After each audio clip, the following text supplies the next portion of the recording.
In the 17th century, the Maastricht City Hall was built on the market square. Its location, in the middle of the square, enclosed by the facades of the surrounding houses, symbolized the central position of the government authority. If you take a look at the front of the City Hall, there are a few details that immediately attract notice: the majestic double flight of steps, the fronton, the crown on the center of the facade, and the octagonal clock tower. The symmetric flights of steps appeal to the imagination of many Maastricht people. The double flight of steps would symbolize that the city had two lords, the extraordinary administrative position that Maastricht was in for centuries. For a long time, until the arrival of the French in 1794, the city was administrated by the Prince Bishop of Liège and the Duke of Brabant and their legal successors. The city council was divided into 14 Liège councillors and 14 Brabant councillors.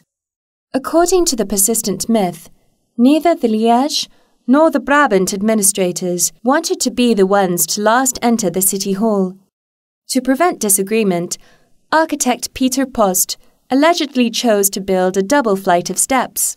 Both groups could now enter the building at the same time, each group via its own flight of steps. However, this story is not true. There was never any disagreement on which of the two lords was the most important.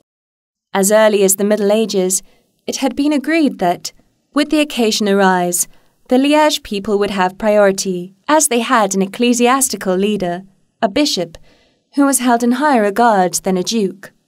The explanation for the double flight of steps is very simple.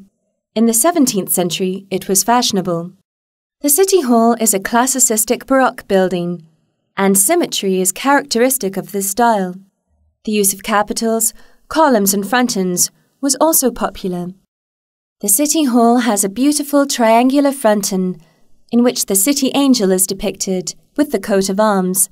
On one side stands Athena, goddess of tactical warfare, and on the other side Ares, god of bloodthirsty war.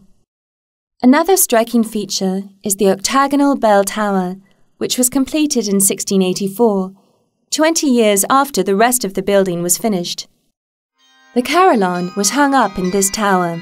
During the 17th and 18th century, the bells regulated city life. There was a different bell